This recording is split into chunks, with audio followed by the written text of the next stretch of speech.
Familia querida, Señor les bendiga y les guarde. Salvación de nuestros parientes. En Lucas, capítulo 16, verso 29, la Biblia nos narra de un hombre que murió y fue llevado al infierno. Y allí, siendo atormentado, clamó y pidió que le dejaran venir de nuevo a la tierra para predicar a sus seres queridos, para que se conviertan y no vayan a ese lugar de tormento eterno. La respuesta que recibió es que aquí en la tierra hay hombres y mujeres que predican, que hay pastores, profetas predicando, y que si no lo escuchan a ellos, tampoco a él lo iban a escuchar. Esta debe ser la actitud de cada uno de nosotros mientras estamos en la tierra. Predicarle a nuestros familiares, predicar a cada persona, tener amor por las almas. La Biblia dice que cuando el pueblo de Israel se descarrió al hacer el becerro de oro, Moisés le rogó a Dios diciéndole: Señor, perdónalos. Y si no lo vas a perdonar, pues entonces borra mi nombre de tu libro. Él estaba dispuesto a perecer en lugar de Israel. En el devocional de hoy vemos ese mismo espíritu cuando Pablo le dice: ojalá sea yo la persona bajo maldición por la desobediencia y no mi pueblo Israel. Quiera Dios que tú y yo tengamos ese mismo corazón por las personas que aún no conocen a Cristo. Por eso Pablo no descansaba día y noche y dedicó todos los días de su vida a predicar la palabra de Dios. Por eso Jesús dejó todo y vino a este mundo a morir por nuestros pecados. Y poco antes de morir, aún sabiendo que su propio pueblo iba a crucificarlo y a escupirle y a darle la espalda, él lloró sobre ellos y le dijo: Jerusalén, Jerusalén, que matas a tus profetas y apedreas a los que te son enviados. Cuántas veces quise juntarte como la gallina junta sus pollitos y no quisiste.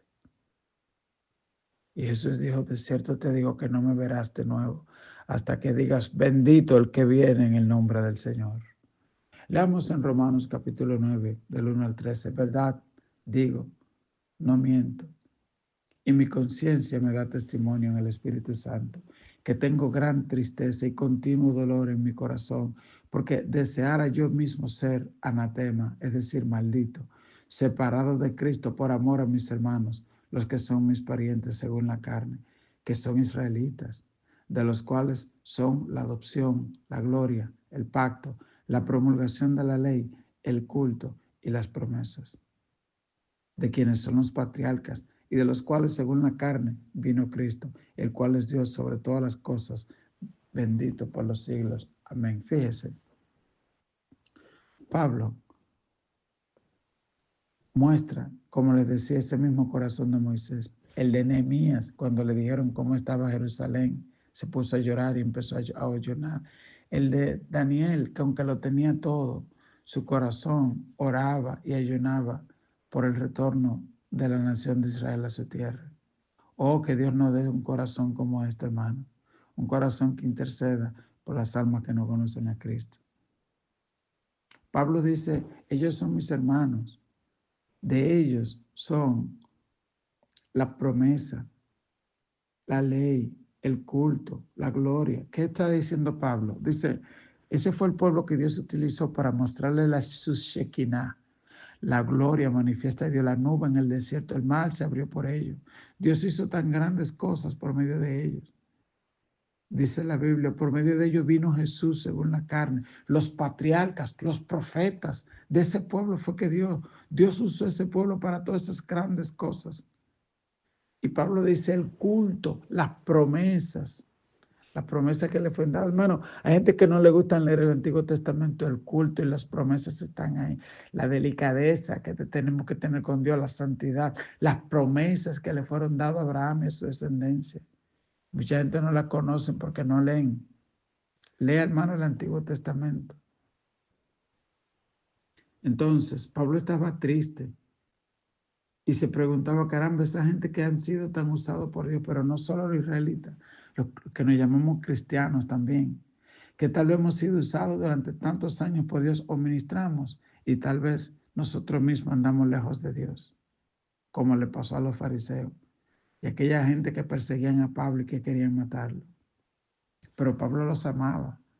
Y dice, y Pablo en el verso 5 dice algo muy poderoso, dice de quienes son los patriarcas y de los cuales según la carne vino Cristo, el cual es Dios sobre todas las cosas. Oyó lo que él dijo, Cristo, el cual es Dios. Muchas personas dicen, Jesús no es Dios, los testigos de Jehová, por ejemplo, pero la Biblia claramente lo dice aquí en Romanos 9, verso 5, y también lo dice en Juan 1, en el principio era el verbo era con Dios y el verbo era Dios. El verso 6 dice, no que la palabra de Dios haya fallado, porque no todos los que descienden de Israel son israelitas, ni por ser descendiente de Abraham no todos son hijos, sino en Isaac te será llamada descendencia.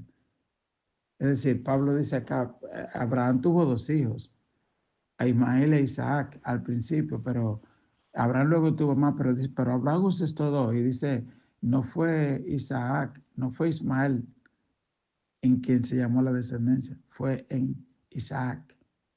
Entonces dice, no todos los hijos de Abraham son herederos, son descendientes de Abraham en el sentido espiritual. No porque tú seas cristiano, tus hijos necesariamente van para el cielo. No todo el que me dice Señor, Señor entrará en el reino de los cielos, como dijo Jesús. Es una decisión personal, ¿ok? Y que debe ser mantenida, porque si tú fuiste cristiano X número de años, como dice Ezequiel, y después le das la espalda a Dios, te vas para el infierno. Usted sabe, y eso es lo triste.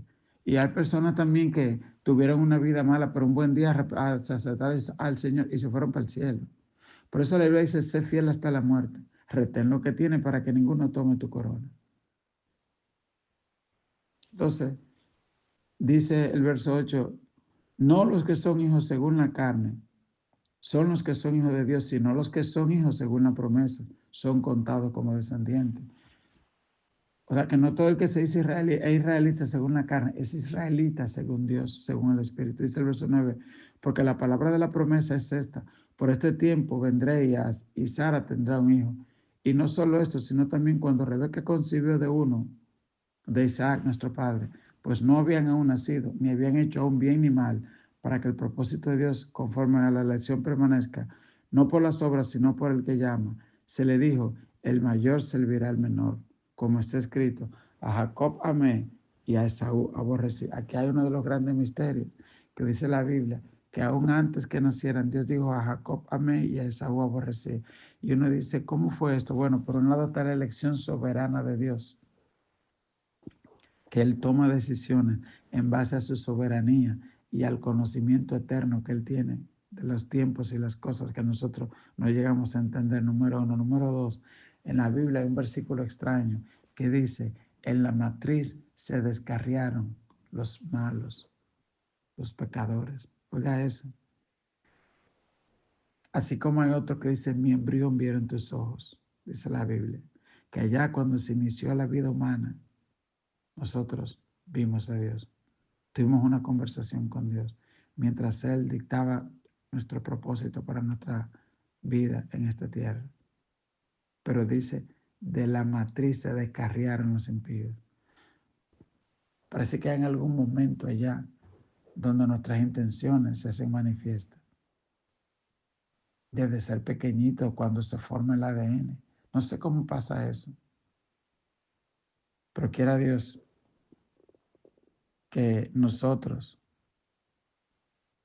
tomemos la oportunidad que tomó Pedro, que aunque le negó 3 veces, él se arrepintió. Judas le negó, le entregó, pero no se arrepintió. Y esa es la diferencia. No es cuántas veces pecamos, no es cuántas veces nos caigamos.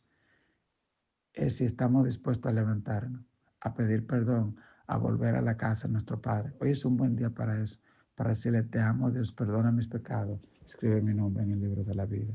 Dios te bendiga, Dios te guarde.